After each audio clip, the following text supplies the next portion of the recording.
सभी को हमारा नमस्कार। आज हम अध्ययन करेंगे इलास्टिसिटी ऑफ डिमांड, मांग की लोच के बारे में हम आज अध्ययन करेंगे। जैसे कि इसके पहले हमने मांग का नियम पढ़ा था और मांग का नियम ये बतलाता है कि वस्तु के मूल्य में वृद्धि होने पर उस वस्तु की मांग घट जाती है और मूल्य में कमी होने पर उस वस्तु की मांग में वृद्धि हो जाती है। इस तरह से हम देखें तो मांग का नियम जो है, वस्तु का मूल्य और मांगी गई मात्रा, ये वस्तु का मूल्य और वस्तु की मांगी गई मात्रा, इन दोनों में जो परिवर्तन होता है उसकी दिशा को मांग का नियम बतलाता है। लेकिन मांग का नियम जो है वो इस बात को नहीं बतलाता है कि मूल्य में प्रतिशत परिवर्तन होने पर मांग में कितना प्रतिशत परिवर्तन होगा, या हम ये कहें कि मूल्य में परिवर्तन होने पर मांग में कितना परिवर्तन होगा। तो इस बात को समझने के लिए, इसको जानने के लिए अर्थशास्त्रियों ने मांग की लोच को प्रस्तुत किया है।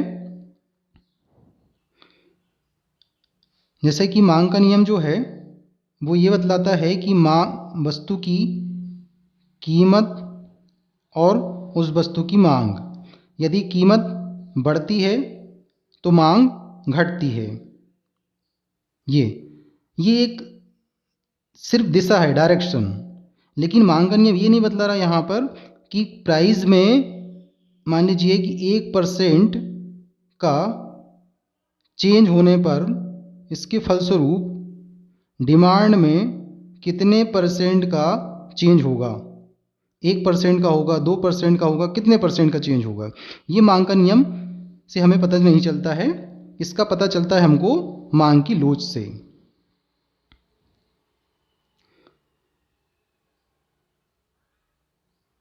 प्रोफेसर बोल्डिंग ने मांग की लोच की परिभाषा देते हुए कहा है कि किसी वस्तु की कीमत में 1% परिवर्तन होने से उस वस्तु की मांग में जो प्रतिशत परिवर्तन होता है उसे मांग की लोच कहा जाता है। बोल्डिंग ने भी कहा है कि वस्तु की कीमत में 1% परिवर्तन होने के फलस्वरूप उस वस्तु की मांग में जो प्रतिशत परिवर्तन होता है उसको कहा जाता है क्या, मांग की लोच। तो इस तरह से हम देखें तो मांग की लोच जो है वह वस्तु का मूल्य और वस्तु की मांगी गई मात्रा, इन दोनों के बीच में पारस्परिक संबंध को बतलाता है। और मांग की लोच जो है ये एक ऐसी दर होती है जो कि मूल्य में परिवर्तन के साथ वस्तु की मांगे जाने वाली मात्रा में भी परिवर्तन को बतलाती है। हम वस्तु की मांग की लोच को इस फॉर्मूले से समझते हैं। मांग की लोच इक्वल टू वस्तु की मांगी गई मात्रा में आनुपातिक परिवर्तन बटा वस्तु की कीमत में आनुपातिक परिवर्तन। अर्थात वस्तु की मांगी गई मात्रा में जितना आनुपातिक परिवर्तन हुआ है उसको हम भाग दे दें वस्तु की कीमत में आनुपातिक परिवर्तन से, तो हमें वस्तु की मांग की लोच ज्ञात हो जाएगी। इसको अभी हम आगे डिटेल्स में बताएंगे अभी, और जब मांग की लोच के प्रकार के बारे में अध्ययन करेंगे तो उसमें हमें आपको इसमें डिटेल्स में बताएंगे। जब आपको मांग की लोच कहा जाए या मांग की कीमत लोच कहा जाए तो आपको मांग की कीमत लोच ही लिखना है, आपको कंफ्यूज नहीं होना है। मांग का नियम जो है, देखिए मांग के नियम को गुणात्मक कथन कहा गया है, क्वालिटेटिव स्टेटमेंट कहा गया है। मांग का नियम को गुणात्मक कथन इसलिए कहा गया है क्योंकि मांग का नियम जो है वस्तु की कीमत और उस वस्तु की डिमांड, इन दोनों के बीच में जो डायरेक्शन होता है उस डायरेक्शन को बतलाती है, उस दिशा को बतलाती है, केवल दिशा को।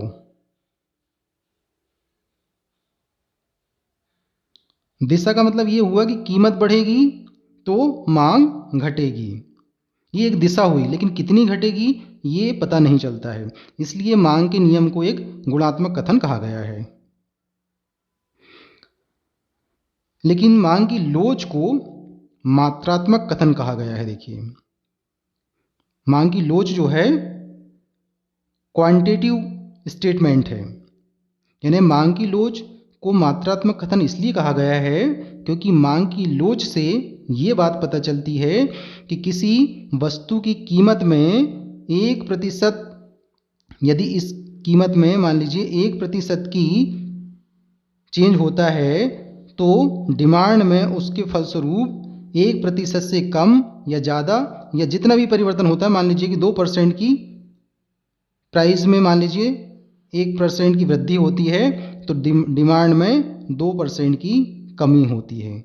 इस तरह से ये मांग की लोच बतलाती है, यानी प्राइस में 1% परिवर्तन होने पर डिमांड में कितने प्रतिशत का परिवर्तन उत्पन्न होता है, ये मांग की लोच बतलाता है, इसलिए इसको मात्रात्मक कथन कहा गया है। अब हम बात करते हैं मांग की लोच के प्रकार के बारे में। Elasticity of demand, types of elasticity of demand. तो मांग की लोच जो है मुख्यतः 3 प्रकार की हैं, जैसे कि आप यहाँ देख रहे हैं। नंबर 1 मांग की कीमत लोच, price elasticity of demand. Number 2 मांग की आय लोच, income elasticity of demand. Number 3 मांग की आड़ी लोच, क्रॉस इलास्टिसिटी ऑफ डिमांड। इन तीनों मांग की लोच के प्रकार के बारे में हम आगे अभी डिटेल्स में अध्ययन करेंगे। तो अभी हम यहाँ पहले समझेंगे मांग की कीमत लोच को, प्राइस इलास्टिसिटी ऑफ डिमांड, कि मांग की लोच क्या होती है। मांग की कीमत लोच उपभोक्ता की आय, रुचि और जो संबंधित वस्तुएं होती हैं उनके मूल्य दिए होने पर किसी वस्तु के मूल्य में परिवर्तन होने के कारण उस वस्तु की मांगी गई मात्रा में परिवर्तन की दर को बतलाती है। यानी मांग की लोच जो है वह वस्तु की कीमत में परिवर्तन के कारण उस वस्तु की मांगी गई मात्रा में परिवर्तन, इसकी डिग्री को मांग की कीमत लोच बतलाती है। इसको हम इस फॉर्मूला से समझ सकते हैं। इस फॉर्मूला को आपने अभी जस्ट पहले भी देखा। तो मांग की कीमत लोच इक्वल टू होता है क्या, वस्तु की मांगी गई मात्रा में अनुपातिक परिवर्तन बटा वस्तु की कीमत में अनुपातिक परिवर्तन। इस फॉर्मूला को हम, ये जो फॉर्मूला है ये वाला, इसको हम इस तरह से भी लिख सकते हैं।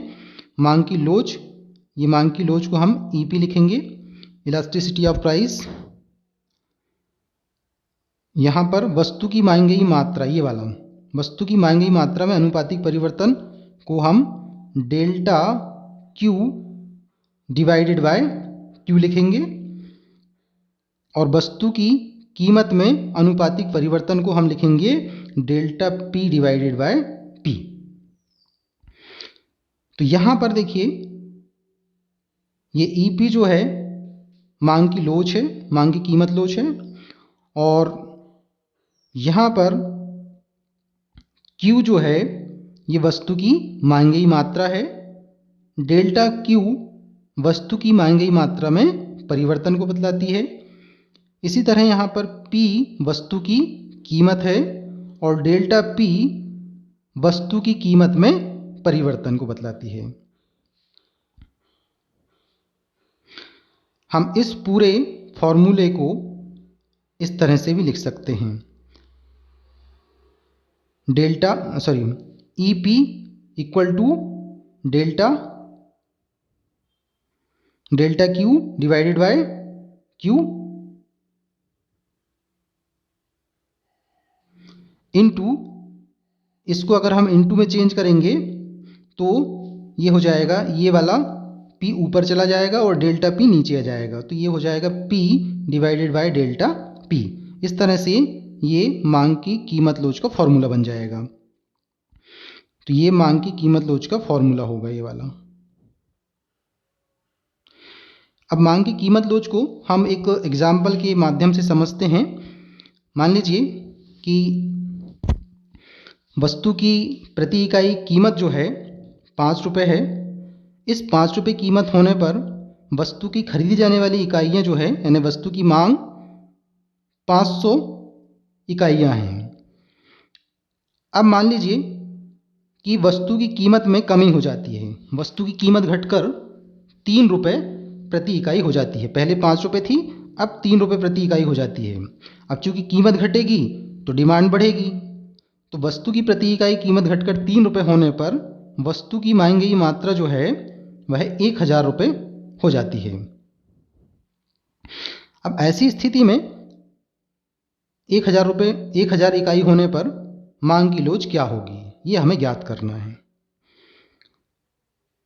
तो इसको सॉल्व करते हैं।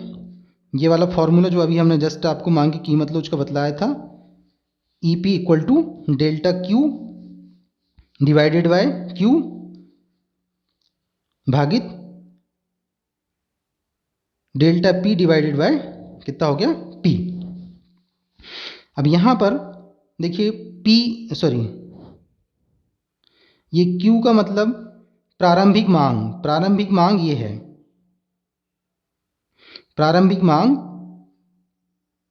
500, तो Q यहाँ पर ये 500 हो जाएगा। इसी तरह से डेल्टा Q, ये डेल्टा Q का मतलब ये है कि ये वाली नवीन मांगी गई मात्रा और ये प्रारंभिक मांगी गई मात्रा, इन दोनों का डिफरेंस, यानी 1000 माइनस 500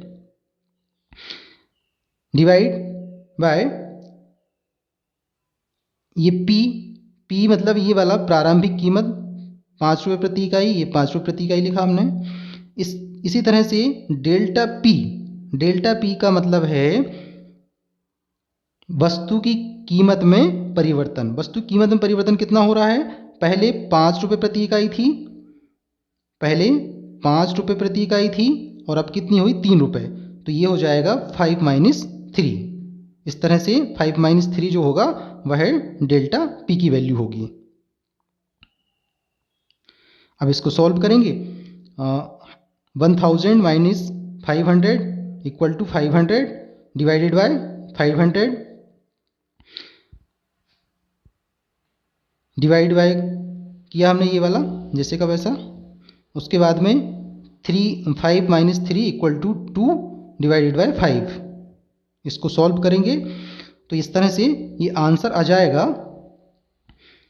इसको हम चेंज करेंगे ये वाले साइन को, तो इनटू में जब इसको चेंज करेंगे तो ये 5 जो है ऊपर चला जाएगा, तो 5 डिवाइडेड बाय 2 हो जाएगा। इस तरह से यहाँ पर मांग की लोच जो है EP इक्वल टू 2.5 होगी। अब मांग की लोच 2.5 है, यानी इसका मतलब क्या हुआ कि यहाँ पर मांग की कीमत लोच अधिक है किससे, इकाई से, क्योंकि 2.5 जो है इकाई से अधिक है, 1 से अधिक है, इसलिए यहाँ पर मांग की कीमत लोच जो होगी वह कितनी होगी, इकाई से अधिक होगी। तो इस तरह से हमने इस एग्जाम्पल के माध्यम से मांग की कीमत लोच को यहाँ पर समझा।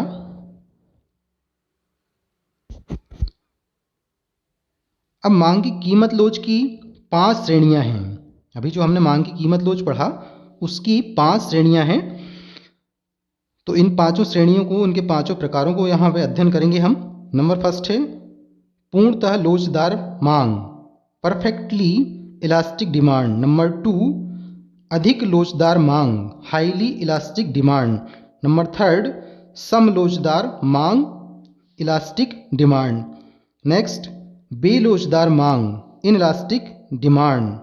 और लास्ट है पूर्णतः बेलोचदार मांग, परफेक्टली इलास्टिक डिमांड। इन 5 प्रकारों को हम अध्ययन करते हैं।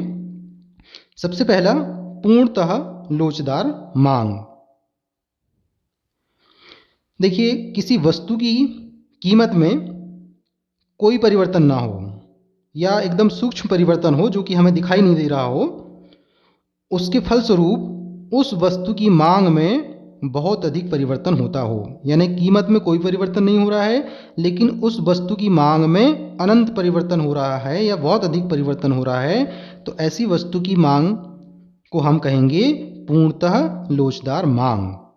और ऐसी स्थिति में वस्तु की मांग की लोच जो होती है वह होती कितनी, अनंत होती है। इसको हम डायग्राम में समझते हैं।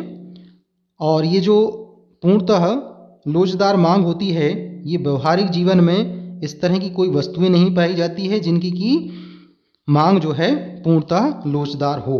यानी व्यवहारिक जगत में ऐसी कोई वस्तु नहीं पाई जाती है जिसकी की कीमत में कुछ भी परिवर्तन ना हो या एकदम सूक्ष्म परिवर्तन हो और उस वस्तु की मांग में अनंत परिवर्तन हो जाए, ऐसी कोई वस्तु वास्तविक जीवन में नहीं पाई जाती है। तो पूर्णतः लोचदार मांग को हम इस डायग्राम से समझते हैं। देखिए, इस डायग्राम में हमने ओ एक्स एक्सिस पर वस्तु की मांग को, वस्तु की मात्रा को, और ओ वाई एक्सिस पे हमने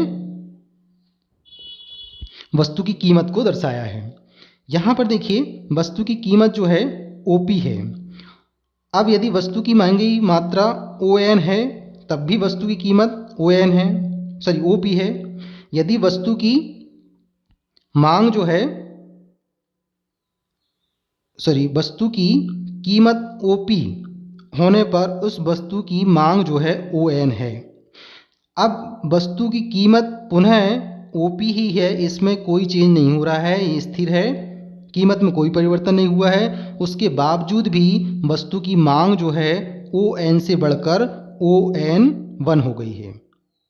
यानी यहाँ पर वस्तु की कीमत में कोई चेंज नहीं हो रहा, कोई परिवर्तन नहीं हो रहा है, लेकिन वस्तु की मांग में अनंत परिवर्तन हो रहा है। इसीलिए ये जो मांग वक्र है, ये डी वक्र, ये ओ एक्स एक्सिस के समानांतर है। यहाँ पर मांग की लोच जो होगी ई पी इक्वल टू अनंत होगी, अनंत। नंबर 2, अधिक लोचदार मांग, हाई इलास्टिक डिमांड। जब किसी वस्तु की मांगी गई मात्रा में परिवर्तन उसके मूल्य में परिवर्तन की तुलना में अधिक अनुपात में होता है तो उसको कहा जाता है अधिक लोचदार मांग। यानी हम ये कहें कि मान लीजिए कि वस्तु की मूल्य में 10% की वृद्धि होती है, ये वृद्धि होती है, तो इसके फलस्वरूप डिमांड में जो कमी हो रही है वो 10% की ना होकर उस 10% से ज़्यादा, मान लीजिए 15% की कमी हो रही है, ये 15% की कमी हो रही है,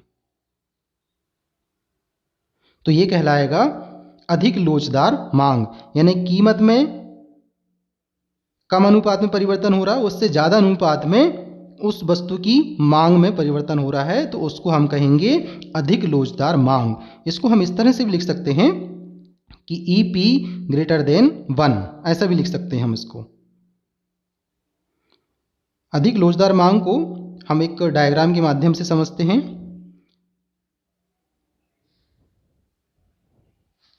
ये डायग्राम है, देखिए, ये अधिक लोचदार मांग की जो वस्तुएं होती है, ये खासतौर से भोग विलासिता की जो वस्तुएं होती है, उन वस्तुओं की मांग जो है अधिक लोचदार होती है, आप ध्यान रखेंगे। अधिक लोचदार मांग को हम इस डायग्राम में समझते हैं। यहाँ पर देखिए ये डी डी जो है ये मांग वक्र है और ओ एक्स एक्सिस पे वस्तु की मांगी गई मात्रा को, ओ वाई एक्सिस पे कीमत को हमने दर्शाया है। यहाँ पर प्रारंभ में वस्तु की कीमत जो है ओ पी है, इस ओ पी कीमत पर वस्तु की मांग ओ एन है। अब कीमत घटकर ओ पी 1 होने पर वस्तु की मांग जो है बढ़कर कितनी हो जाती है, ओ एन 1 हो जाती है। तो यहाँ देखिए वस्तु की कीमत में 10% की कमी हो रही है, 10% की ये कमी हो रही है। इसके फलस्वरूप मांग में 10 से ज़्यादा यानी 20% की वृद्धि हो रही है, तो ये कहलाएगी अधिक लोचदार मांग। नंबर 3, सम लोचदार मांग। जब किसी वस्तु की मांग में परिवर्तन ठीक उसी अनुपात में होता हो जिस अनुपात में मूल्य में परिवर्तन हो रहा हो, तो उसको कहेंगे लोचदार मांग या समलोचदार मांग कहेंगे इसको हम इस तरह से लिख सकते हैं EP = 1। साधारणतः जो साधारण टाइप की जो वस्तुएं होती हैं वो उन वस्तुओं की मांग या जो आरामदायक वस्तुएं हम कह सकते हैं, उन वस्तुओं की मांग जो है समलोचदार श्रेणी में होती हैं, समलोचदार मांग उनकी होती है। इसको हम एक डायग्राम के माध्यम से समझते हैं। देखिए यहाँ पर हमने OX एक्सिस पर वस्तु की मांग को, OY एक्सिस पर कीमत को दर्शाया है और ये DD जो है मांग वक्र है। यहाँ पर जब वस्तु की प्रारंभिक कीमत जो है OP है, इस OP कीमत पर वस्तु की मांग ON की जा रही है। कीमत घटकर OR है, OR होने पर वस्तु की मांगी गई मात्रा में जो वृद्धि हो रही है वह कितनी हो रही है, OQ हो रही है। यानी और यहाँ पर देखिए जिस अनुपात में कीमत में कमी हो रही है उतनी ही वृद्धि वस्तु की मांग में हो रही है। दोनों ही बराबर हैं। वस्तु की कीमत में जितना परिवर्तन हो रहा है उतना ही परिवर्तन यहाँ पर वस्तु की मांग में भी हो रहा है। तो यहाँ पर वस्तु की मांग की लोच कहलाएगी समलोचदार मांग कहलाएगी। यानी यहाँ पर EP = 1 होगी। जो कीमत लोच है वह इकाई के बराबर होगी। नंबर 4, बेलोचदार मांग या इनइलास्टिक डिमांड। जिस अनुपात में वस्तु के मूल्य में परिवर्तन होता है उसकी तुलना में वस्तु की मांग में कम अनुपात में परिवर्तन होता है तो उसको बेलोचदार मांग कहा जाता है। इसको ऐसा भी लिख सकते हैं EP <1। यानी मान लीजिए कि यदि प्राइस में जो वृद्धि हो रही है वह 10% की वृद्धि हो रही है, तो उसके फलस्वरूप डिमांड में जो कमी हो रही है वह 10% की ना होकर उससे कम अनुपात में, मान लीजिए कि 6% की कमी हो रही है। ये 6% की कमी हो रही डिमांड में। यहाँ प्राइस में वृद्धि हो रही कितने की, 10% की, लेकिन डिमांड में उसके फलस्वरूप कमी जो हो रही है 10% की ना होकर 6% की हो रही है, तो वो कहलाएगी क्या, बेलोचदार मांग। इसको भी हम एक डायग्राम के माध्यम से समझते हैं। देखिए जो अनिवार्य वस्तुएं होती हैं, ये नीचे हमने लिखा है, जो अनिवार्य वस्तुएं होती हैं उनकी मांग जो होती है वो कैसी होती हैं, बेलोचदार होती हैं। बेलोचदार मांग को हम इस डायग्राम में समझ रहे हैं। इस डायग्राम में हमने OX एक्सिस पे वस्तु की मात्रा को और कीमत को हमने OY एक्सिस पे दर्शाया है। यहाँ पर ये DD जो है ये मांग वक्र है। ये मांग वक्र देखिए ये बतला रहा है कि एकदम ये बराबर नहीं है, ये दोनों एक्सिस के बराबर नहीं है। यहाँ पर देखिए प्रारंभ में कीमत जो है OP है, इस OP कीमत पर वस्तु की मांग ON है। अब कीमत घटकर OP1 होने पर मांग घटकर कितनी हो जाती है, मांग में वृद्धि जो हो रही, घट नहीं रही है मांग, कीमत घटेगी तो मांग बढ़ेगी, तो मांग में वृद्धि हो रही है ON1 के बराबर में। अब यहाँ पर देखिए ध्यान देने वाली बात यह है कि कीमत में जो कमी हो रही है वह 20% की हो रही है, 20% की कीमत में कमी हो रही है। इसके फलस्वरूप वस्तु की मांग में जो वृद्धि हो रही है वह मात्र 10% की हो रही है। इसलिए यहाँ पर मांग की लोच जो कहलाएगी क्या, बेलोचदार मांग कहलाएगी। तो कीमत में 20% की कमी हो रही के फलस्वरूप मांग में 10% की वृद्धि हो रही है, इसलिए यहाँ पर जो मांग की लोच होगी वह बेलोचदार मांग होगी। नेक्स्ट है पूर्णतः बेलोचदार मांग। जब किसी वस्तु के मूल्य में बहुत अधिक परिवर्तन होने पर उस वस्तु की मांग में कोई परिवर्तन ना हो, यानी मूल्य में तो परिवर्तन हो रहा है, मूल्य में बहुत अधिक परिवर्तन हो रहा है, लेकिन उस वस्तु की मांग में कोई परिवर्तन नहीं होता है, तो ऐसी स्थिति में उस वस्तु की मांग को पूर्णतः बेलोचदार मांग कहा जाता है। और यहाँ पर वस्तु की मांग की लोच जो होती है वह 0 के बराबर में होती है। ये वाली स्थिति भी जो है ये अव्यवहारिक और काल्पनिक है, क्योंकि ऐसी वस्तुएं जो है वास्तविक जगत में कोई भी नहीं पाई जाती है कि उस वस्तु के मूल्य में बहुत अधिक परिवर्तन हो और उसके फलस्वरूप उस वस्तु की मांग में कोई परिवर्तन ना हो। ऐसी कोई वस्तु वास्तविक जगत में नहीं पाई जाती है। इसको हम डायग्राम से समझते हैं। देखिए इस डायग्राम में ओ एक्स एक्सिस पे हमने वस्तु की मांग को और ओ वाई एक्सिस पे वस्तु की कीमत को दर्शाया है। ये वाला जो वक्र है जो कि ओ एक्स एक्सिस पर लंबवत है, ये डी वक्र ये मांग वक्र है। जब वस्तु की कीमत यहाँ पर ओ P1 है तब वस्तु की मांगी मात्रा ON है। अब कीमत घटकर OP2 होने पर भी वस्तु की जो मांग है वह ON ही है। यानी वस्तु की कीमत OP1 हो या OP2 हो, यहाँ पर वस्तु की मांगी मात्रा ON ही है जो कि स्थिर है। यानी अर्थात हम ये कह सकते हैं कि वस्तु की कीमत में परिवर्तन होने पर यहाँ पर वस्तु की मांगी मात्रा में कोई परिवर्तन नहीं हो रहा है, इसलिए इसको पूर्णतः बेलोचदार मांग कहा जाएगा। तो अभी तक तो हमने बात किया था मांग की कीमत लोच की 5 श्रेणियों के बारे में। अब हम बात करते हैं मांग की आय लोच के बारे में। मांग की आय लोच उपभोक्ता की आय में आनुपातिक परिवर्तन के फलस्वरूप वस्तु की मांगी गई मात्रा में आनुपातिक परिवर्तन को बतलाती है। यानी जहाँ पर उपभोक्ता की आय में आनुपातिक परिवर्तन हो, उसके फलस्वरूप वस्तु की जो मांगी गई मात्रा है उसमें आनुपातिक परिवर्तन होता हो, तो उसको कहा जाता है क्या? मांग की आय लोच कहा जाता है।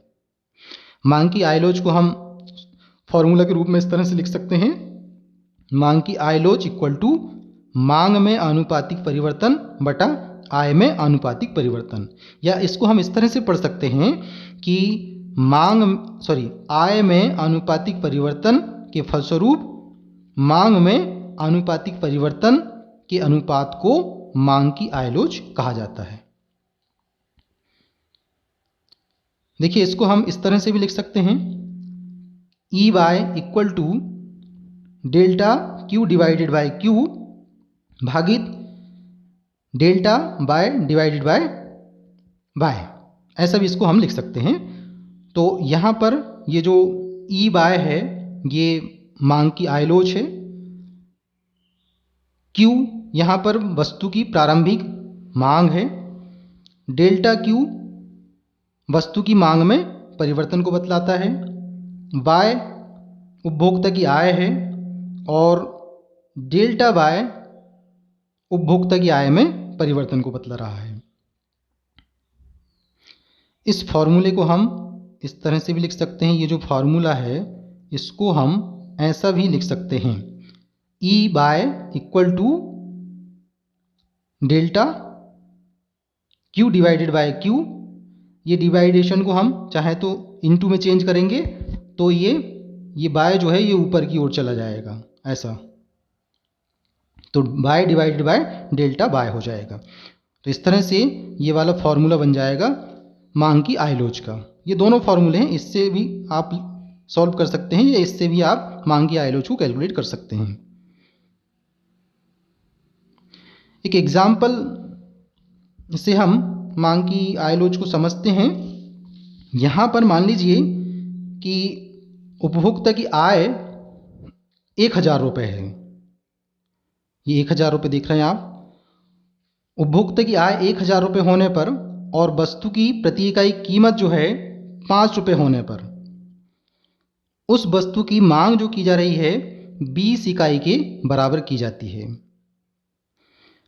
अब यदि उपभोक्ता की आय बढ़कर 150 रुपये हो जाती है। पहले 100 रुपये थी, अब 150 रुपये हो जाती है। लेकिन यहाँ पर देखिए वस्तु की कीमत में कोई परिवर्तन नहीं हुआ है। वस्तु की कीमत पहले 5 रुपये थी और अभी भी 5 रुपये ही है, इसलिए इसमें नो चेंज हमने लिखा है।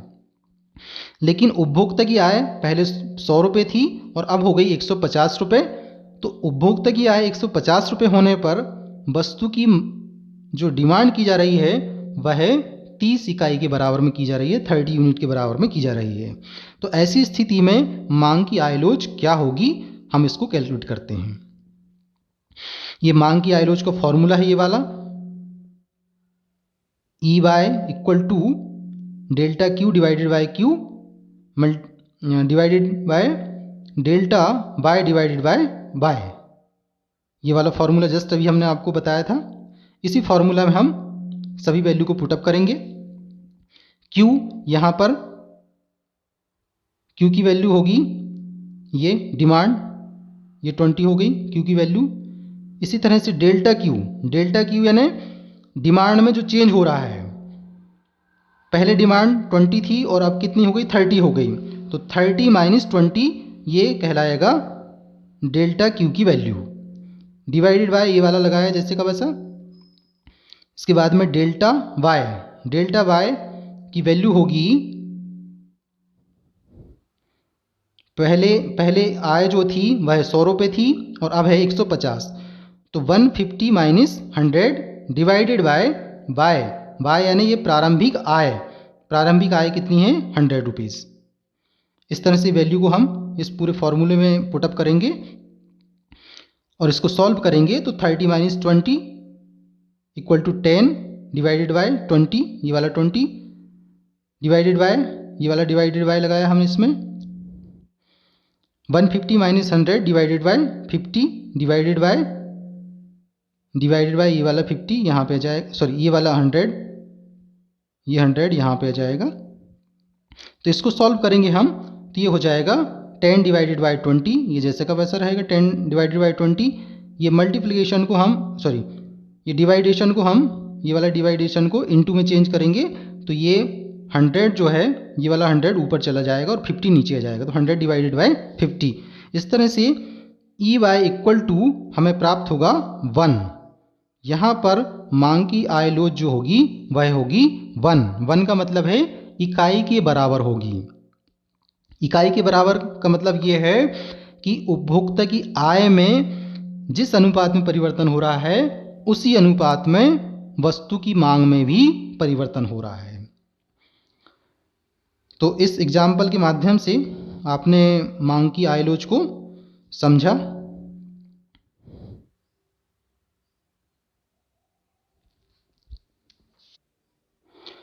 अब हम बात करते हैं मांग की आयलोज के प्रकार के बारे में, उसकी श्रेणियों के बारे में बात करते हैं।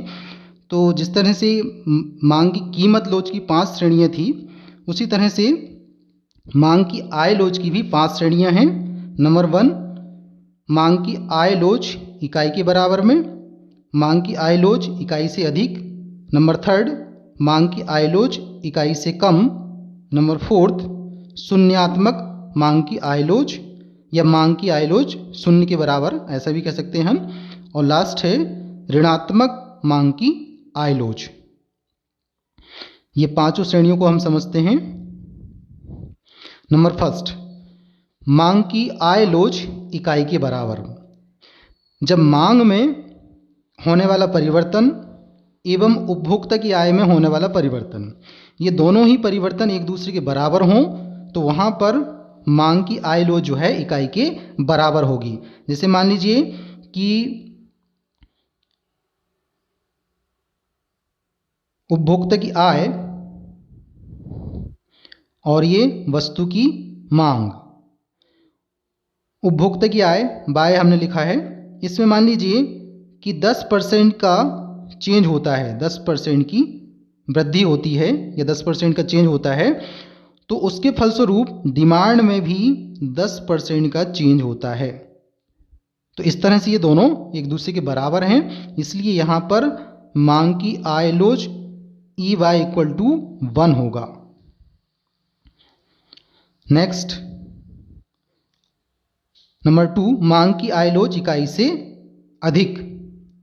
जब उपभोक्ता की आय में होने वाला परिवर्तन की तुलना में वस्तु की मांग में होने वाला परिवर्तन अधिक हो तो उसको हम कहेंगे मांग की आय लोच इकाई से अधिक।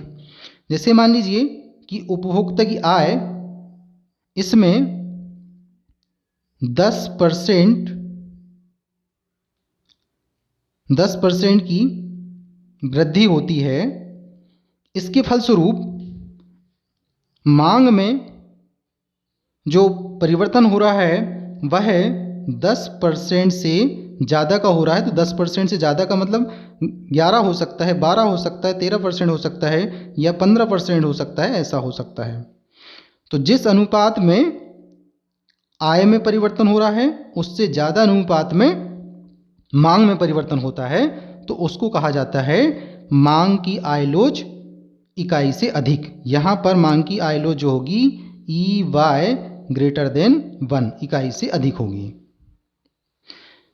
नंबर 3, मांग की आय लोच इकाई से कम। जब उपभोक्ता की आय में होने वाला परिवर्तन की तुलना में वस्तु की मांग में होने वाला परिवर्तन कम अनुपात में होता है तो उसको कहा जाता है मांग की आय लोच इकाई से कम।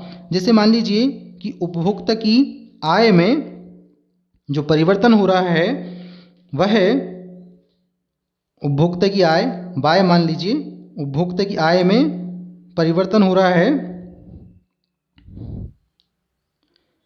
10% का, 10% का परिवर्तन हो रहा है उपभोक्ता की आय में, ये 10% का परिवर्तन। और इसके फलस्वरूप डिमांड में जो परिवर्तन हो रहा है 10% से कम का हो रहा है, मान लीजिए 8% का हो रहा है। तो यहाँ पर जो मांग की आय लोच होगी वह होगी EY लेस देन 1 यानी इकाई से कम होगी मांग की आय लोच। नंबर 4, शून्यात्मक मांग की आय लोच।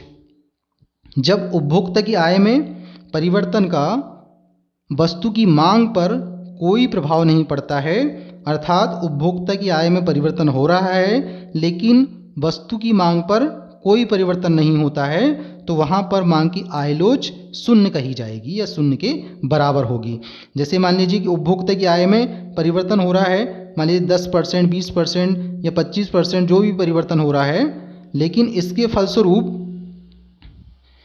डिमांड में कोई चेंज नहीं हो रहा है यानी जीरो के बराबर में डिमांड में चेंज हो रहा है, तो वहाँ पर मांग की आय लोच जो होगी EY इक्वल टू 0 होगी, 0 के बराबर में मांग की आय लोच होगी।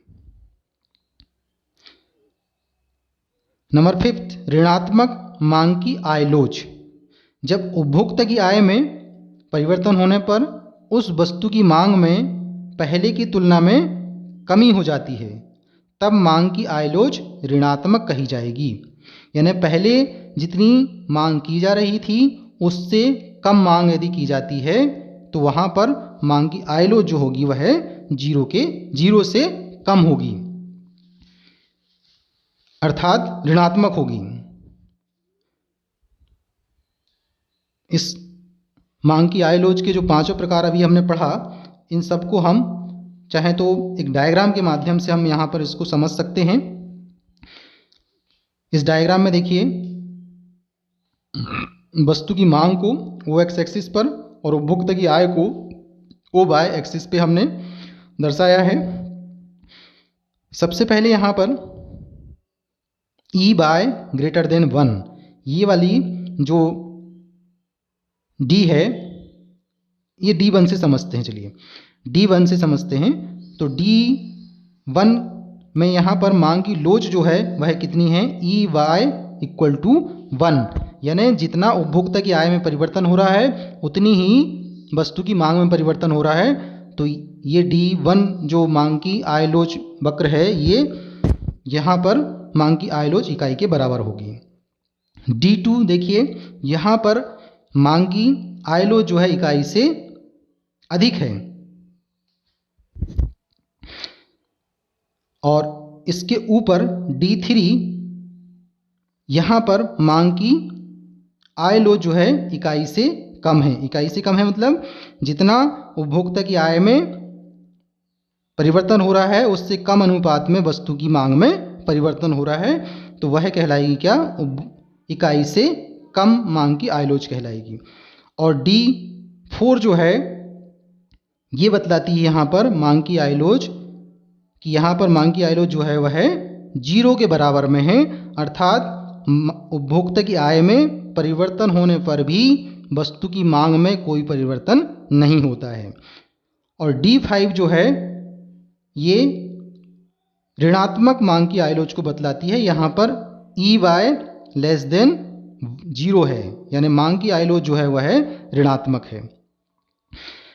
तो आप देख रहे हैं कि जिस तरह से ये D1 के बाद इस तरफ में D3, D4, D5 ये जो बढ़ रहा है तो ये मांग की आय लोच में कमी को बतला रहा है, और D1 के बाद ये वाले जो वक्र हैं इधर नीचे ये मांग की आय लोच में वृद्धि को बतला रहे हैं।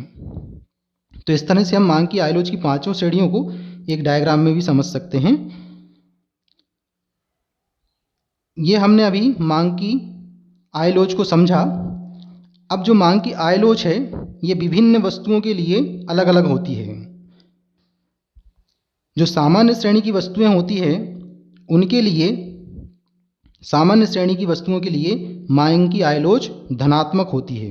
धनात्मक होती का मतलब ये है कि यदि उपभोक्ता की आय बढ़ती है तो सामान्य श्रेणी की वस्तुओं की मांग भी बढ़ती है। लेकिन जो घटिया किस्म की वस्तुएं होती है उनके लिए मांग की आय लोच ऋणात्मक होती है, अर्थात यदि उपभोक्ता की आय बढ़ती है तो घटिया किस्म की वस्तुओं की मांग कम हो जाती है। नेक्स्ट देखिए, विलासिता की श्रेणी की जो वस्तुएं होती है उनके लिए मांग की आय लोच धनात्मक होती है और इकाई से अधिक भी होती है। यानी यदि उपभोक्ता की आय बढ़ती है तो विलासिता की श्रेणियों की वस्तुओं की मांग बढ़ेगी और इकाई से अधिक बढ़ेगी, अर्थात जिस अनुपात में उपभोक्ता की आय में वृद्धि होगी उससे ज़्यादा अनुपात में विलासिता की वस्तुओं की मांग में वृद्धि होगी। नेक्स्ट, अनिवार्य जो वस्तुएं होती हैं इन वस्तुओं के लिए मांग की आय लोच धनात्मक तो होती है लेकिन इकाई से कम होती है, अर्थात आय बढ़ने पर अनिवार्य वस्तुओं की मांग में वृद्धि होती है, लेकिन जिस अनुपात में आय में वृद्धि होती है उससे कम अनुपात में अनिवार्य वस्तुओं की मांग में वृद्धि होती है। मान लीजिए कि उपभोक्ता की आय में 10% की वृद्धि होती है तो उसके फलस्वरूप जो अनिवार्य वस्तुएं हैं उसमें जो वृद्धि होगी वह 10% से कम की होगी। अब जो तटस्थ वस्तुएं होती है इनके संबंध में मांग की आय लोच जो है 0 होती है। ये इस तरह से आप विभिन्न वस्तुओं के संबंध में मांग की आय लोच को ध्यान में रखेंगे कि किन वस्तुओं के संबंध में मांग की आय लोच कैसी होती है। अब बात करते हैं हम मांग की आड़ी लोच के बारे में। अभी तक आपने मांग की कीमत लोच को समझा, मांग की आय लोच को समझा, और अब हम समझते हैं मांग की आड़ी लोच को। तो मांग की आड़ी लोच का जो प्रतिपादन है इसका प्रतिपादन मूरे ने किया है। मूरे इन्होंने इसका प्रतिपादन किया है, मूरे ने, और इनकी जो पुस्तक का नाम है वह है सिंथेटिक इकोनॉमिक्स। इस पुस्तक में इन्होंने मांग की आड़ी लोच को प्रस्तुत किया था, लेकिन इस मांग की आड़ी लोच को वैज्ञानिक रूप से जो व्याख्या किया वह किया था ट्रिफिन ने।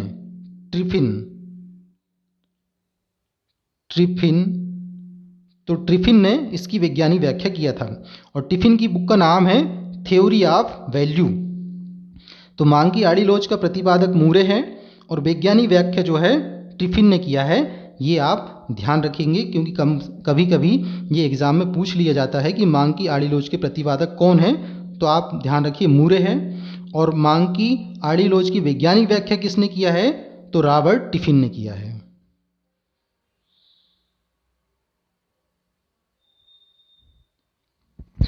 अब मांग की आड़ी लोच को समझते हैं, इसके अर्थ को समझते हैं। एक वस्तु के मूल्य में परिवर्तन का दूसरी वस्तु के मूल्य पर, एक वस्तु के मूल्य में परिवर्तन का दूसरी वस्तु के मूल्य पर पड़ने वाले प्रभाव को जानने के लिए मांग की आड़ी लोच का प्रयोग किया जाता है। मांग की आड़ी लोच एक वस्तु के मूल्य में परिवर्तन के परिणाम स्वरूप दूसरी वस्तु की मांगी गई मात्रा में परिवर्तन की दर को बतलाती है। इसको हम एक एग्जाम्पल से भी समझ सकते हैं कि एक वस्तु मान लीजिए x, दो वस्तु मान लीजिए x और y है। इन दोनों वस्तुओं में मांग की आड़ी लोच जो है x वस्तु की मांग में हुए आनुपातिक परिवर्तन को y वस्तु की कीमत में हुए आनुपातिक परिवर्तन से हम भाग दे देंगे, तो वहाँ पर हमको मांग की आड़ी लोच प्राप्त हो जाएगी। यानी मांग की आड़ी लोच जो है ये दो वस्तुओं के संबंध में ज्ञात की जाती है। इसमें जस्ट हमने देखा कि क्या कि x वस्तु की कीमत में आनुपातिक परिवर्तन से हम भाग देंगे किसको, सॉरी x नहीं, y वस्तु, ये y वस्तु है। y वस्तु की कीमत में जो आनुपातिक परिवर्तन हुआ है इससे हम भाग देंगे x वस्तु की कीमत में जो आनुपातिक परिवर्तन हुआ है उसको। आइए इसको अभी फॉर्मूला समझते हैं हम।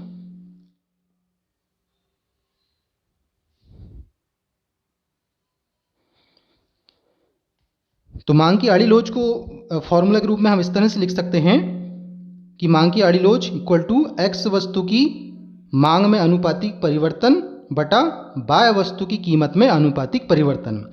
यहाँ पर देखिए y वस्तु की कीमत में आनुपातिक परिवर्तन हो रहा है, इसके फलस्वरूप x वस्तु की मांग में आनुपातिक परिवर्तन हो रहा है। इनके अनुपात को क्या कहा जाता है, मांग की आड़ी लोच कही जाती है। इस फॉर्मूला को हम इस तरह से लिख सकते हैं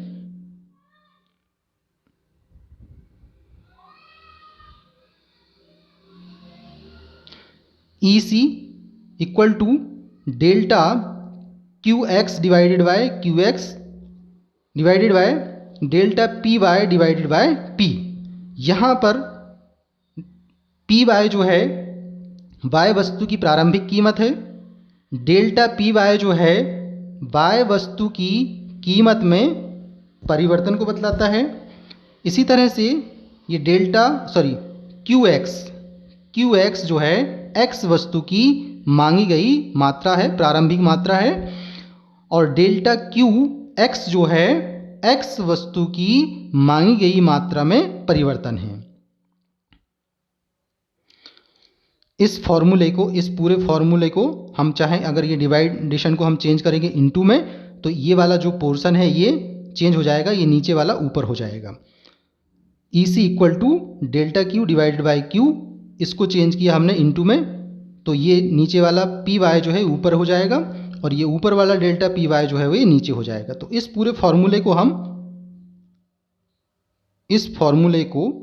हम इस तरह से भी लिख सकते हैं। ये दोनों फार्मूले एक जैसे ही हैं। एक एग्जाम्पल के माध्यम से हम मांग की आड़ी लोच को समझते हैं। मान लीजिए कि कॉफ़ी की प्रति इकाई कीमत 100 ग्राम प्रति इकाई कीमत 4 रुपये से बढ़कर 5 रुपये हो जाती है। तो चाय की मांग जो है 600 ग्राम से बढ़कर 700 ग्राम हो जाती है। ऐसी स्थिति में चाय की मांग की आड़ी लोच कॉफ़ी के मूल्य में परिवर्तन होने पर क्या होगी, ये हमें ज्ञात करना है। यहाँ पर देखिए ध्यान से समझिए कि 100 ग्राम चाय की प्रति इकाई कीमत जो है वह 4 रुपये है। अब इसकी कीमत 4 रुपये की जगह में बढ़कर 5 रुपये हो जाती मान लो, तो इसकी मांग जो है, या इसको हम ऐसे भी समझ सकते हैं कि कॉफ़ी की प्रति इकाई कीमत 100 ग्राम कॉफ़ी है, उसकी प्रति इकाई कीमत 4 रुपये है, तब इसकी मांग जो है 600 इकाई है, 600 ग्राम है। और जब इसकी कीमत बढ़कर 5 रुपये हो जाती है तो इसकी मांग भी बढ़कर 700 ग्राम हो जाती है। तो ऐसी स्थिति में जबकि चाय की मांग की आड़ी लोच कॉफ़ी के मूल्य में परिवर्तन करती है, तब मांग की आड़ी लोच क्या होगी, इसको हम देखिए इस तरह से कैलकुलेट करते हैं। ये अभी हमने जस्ट आपको ये फार्मूला मांग की आड़ी लोच का बताया था। इस फार्मूले में हम वैल्यू पुटअप करेंगे, डेल्टा नहीं, क्यू एक्स यानी एक्स वस्तु की प्रारंभिक मांग, एक्स वस्तु की प्रारंभिक मांग जो है वह 600 ग्राम थी। ये 600 ग्राम लिख दिया हमने यहाँ पर। अब डेल्टा क्यू एक्स यानी चाय की मांग में परिवर्तन। तो चाय की मांग में परिवर्तन कितना हुआ, पहले 600 मांग थी, अब 700 हो गई, तो 700 माइनस 600। इस डिवाइडेशन को हम इनटू में चेंज करेंगे, मल्टीप्लिकेशन में चेंज करेंगे, तो ये हो जाएगा, इसको भी मल्टीप्लिकेशन ना करके इसको भी डिवाइडेशन करो, यानी ये वाला जो है उसको यहाँ पर भी रहने दो।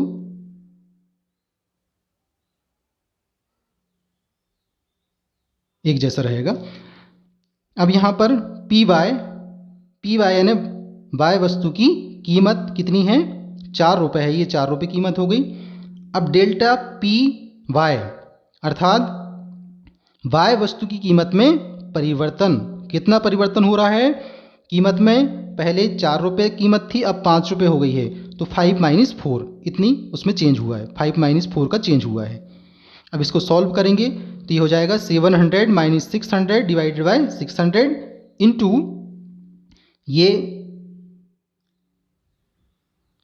ये जो डिवाइडेशन है इसको हम इंटू में चेंज करेंगे तो ये 4 जो है ऊपर चला जाएगा, 4 डिवाइडेड बाय 5 माइनस 4 हो जाएगा।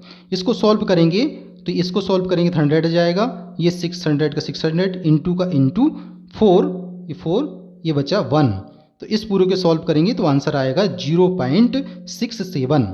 यहाँ पर मांग की आड़ी लोच जो है 0.67 है, इसका मतलब है कि 0.67 जो है ये इकाई से कम है, इकाई से कम है। यहाँ पर जो मांग की आड़ी लोच होगी EC क्रॉस इलास्टिसिटी ये कम होगी किससे, इकाई से। तो इस तरह से हम मांग की आड़ी लोच कैलकुलेट कर सकते हैं। अब विभिन्न वस्तुओं के संबंध में भी मांग की आड़ी लोच जो है वह भिन्न भिन्न होती है। स्थानापन्न वस्तुओं के संबंध में अलग होती हैं, पूरक वस्तुओं के संबंध में अलग होती हैं, और स्वतंत्र वस्तुओं के संबंध में मांग की आड़ी लोच अलग होती है। उसको हम अभी यहाँ पर आगे समझते हैं। तो पहले यहाँ पर हम स्थानापन्न वस्तु के संबंध में समझते हैं कि मांग की आड़ी लोच कैसी होती है। स्थानापन्न वस्तु की मांग की आड़ी लोच धनात्मक होती है। ये देखिए धनात्मक होती है क्योंकि एक वस्तु के मूल्य में वृद्धि होने से दूसरी वस्तु जो है वो सस्ती हो जाती है, इससे दूसरी वस्तु की मांग भी बढ़ जाती है। इसलिए स्थानापन्न वस्तु के संबंध में मांग की आड़ी लोच जो है वह धनात्मक होती है। स्थानापन्न वस्तु तो आप जैसे कि समझते होंगे, चाय और कॉफ़ी स्थानापन्न वस्तुएं हैं, थम्सअप कोका कोला ये स्थानापन्न वस्तुएं हैं। स्थानापन्न वस्तु का मतलब है कि एक वस्तु के स्थान पर दूसरी वस्तु का प्रयोग, ये स्थानापन्न वस्तु कहलाती है।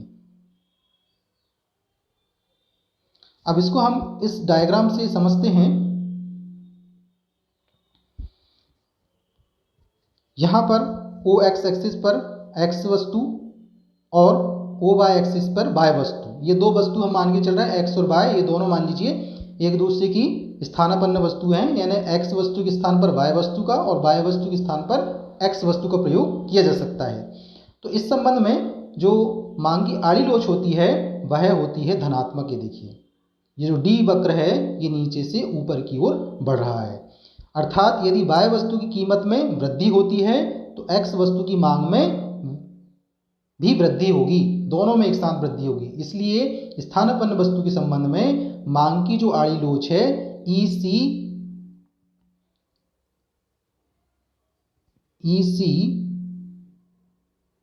इक्वल टू ये 0 से अधिक होती है, EC ग्रेटर देन 0, धनात्मक होती है। ये 0 से अधिक मतलब धनात्मक होती है। नंबर 2 पूरक वस्तुएं। पूरक वस्तु यानी एक वस्तु के साथ दूसरी वस्तु का प्रयोग करना, ये पूरक वस्तुएं कहलाती हैं। जब हम एक ही उद्देश्य के लिए एक वस्तु का के साथ दूसरी वस्तु का प्रयोग करते हैं तो वो पूरक वस्तुएं कहलाती है। जैसे मान लीजिए कि चपाती के साथ में मक्खन का प्रयोग, स्कूटर के साथ में पेट्रोल का प्रयोग, ये पूरक वस्तुएं कहलाती हैं। इन वस्तुओं की मांग की आड़ी लोच ऋणात्मक होती है, ये ध्यान रखिएगा आप। जो पूरक वस्तुएं होती है उसके संबंध में मांग की आड़ी लोच ऋणात्मक होती है। इसका कारण ये है कि एक वस्तु के मूल्य में वृद्धि होने से उसकी मांग में कमी आ जाती है, जिसके फलस्वरूप दूसरी वस्तु की कीमत में कोई परिवर्तन ना होने पर भी इसकी मांग जो है वो घट जाती है। जैसे मान लीजिए हमने जस्ट आपको बताया स्कूटर और पेट्रोल, ये दोनों पूरक वस्तुएं हैं। यदि स्कूटर की कीमत अगर बढ़ेगी तो पेट्रोल की मांग भी नहीं बढ़ेगी, उसकी मांग अपने आप घट जाएगी। जबकि कीमत बढ़ रही है किसकी? पेट्रोल की, लेकिन इसका प्रभाव पड़ रहा है, कीमत बढ़ रही है स्कूटर की और इसका प्रभाव पड़ रहा है पेट्रोल की मांग पर। पेट्रोल की मांग कम हो जाएगी। इसको हम इस डायग्राम से समझते हैं। देखिए इस डायग्राम में ये डी जो है, ये डी मांग वक्र है। ओ एक्स एक्सिस पे एक्स वस्तु को, और ये ओ वाई एक्सिस से, इसमें आपको दिख नहीं रहा है, यहाँ पर बाय वस्तु दर्शाई गई है। ये दोनों एक्स वस्तु और बाय वस्तु हम मान के चल रहे हैं कि मान लीजिए यहाँ पर एक्स वस्तु में पेट्रोल को दर्शाया है और बाय वस्तु में स्कूटर की कीमत को दर्शाया है। यहाँ स्कूटर की कीमत लिखिएगा और यहाँ पर पेट्रोल की मांग लिखिएगा। अब यदि स्कूटर की कीमत बढ़ती है तो पेट्रोल की मांग जो है वह है, स्कूटर की कीमत देखिए, स्कूटर की कीमत मान लीजिए पहले यहाँ थी, तो यहाँ से मांग जो है पेट्रोल की इतनी की जा रही थी। अब स्कूटर की कीमत और बढ़ेगी तो मांग जो है पेट्रोल की कम हो जाएगी, क्योंकि स्कूटर की कीमत बढ़ने पर स्कूटर की मांग कम होगी, कम लोग स्कूटर को खरीदेंगे, तो स्वाभाविक है कि पेट्रोल की मांग और कम हो जाएगी, ये पेट्रोल की मांग और कम हो जाएगी। तो यहाँ पर जो क्रॉस इलास्टिसिटी होगी, मांग की आड़ी लोच होगी, ये 0 से कम होगी, अर्थात ऋणात्मक होगी। नंबर 3, स्वतंत्र वस्तुएं। स्वतंत्र वस्तुओं के संबंध में मांग की जो आड़ी लोच है वह शून्य होती है।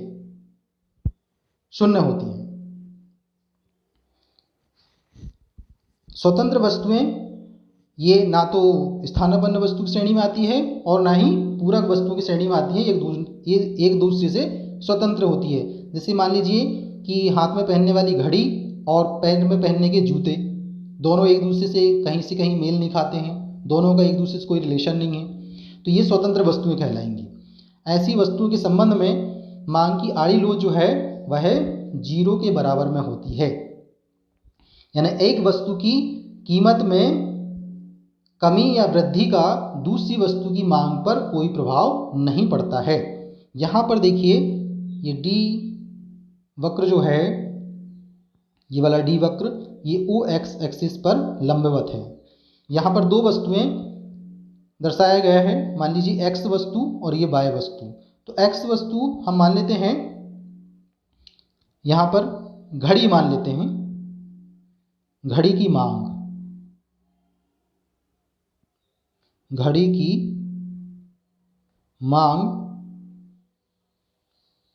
और यहाँ पर मान लीजिए कपड़े की कीमत,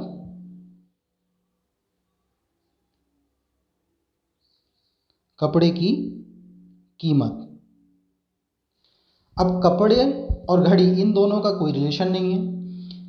तो अब यदि कपड़े की कीमत में वृद्धि होती है तो घड़ी की मांग में इसका कोई प्रभाव नहीं पड़ेगा। कपड़े की कीमत मान लीजिए कि यदि ये P है, OP है, तब घड़ी की मांग ON होगी। लेकिन यदि कपड़े की कीमत बढ़कर यहाँ पे भी हो जाती है तो भी घड़ी की मांग ON ही रहेगी। यदि कपड़े की कीमत घट जाती है तब भी घड़ी की मांग स्थिर रहेगी, ON ही रहेगी। तो इस तरह से जो स्वतंत्र वस्तुएं होती है उनके लिए मांग की आड़ी लोच EC = 0 होती है, अर्थात एक वस्तु की कीमत में परिवर्तन का दूसरी वस्तु की मांग पर कोई प्रभाव नहीं पड़ता है। तो इस तरह से आज आपने मांग की लोच का अर्थ समझा, मांग की लोच के तीनों प्रकार समझा आपने, मांग की कीमत लोच, आय लोच और मांग की आड़ी लोच, और इनकी श्रेणियों को समझा, चित्र के माध्यम से समझा, फॉर्मूले के माध्यम से भी समझा और एग्जाम्पल के माध्यम से भी समझा। तो आप इस लेक्चर वीडियो को केयरफुली वॉच करें, साथ ही लाइक, शेयर और सब्सक्राइब भी करें, ताकि दूसरे विद्यार्थी जो हैं वह भी इस वीडियो से अपना अध्ययन कार्य पूर्ण कर सकें।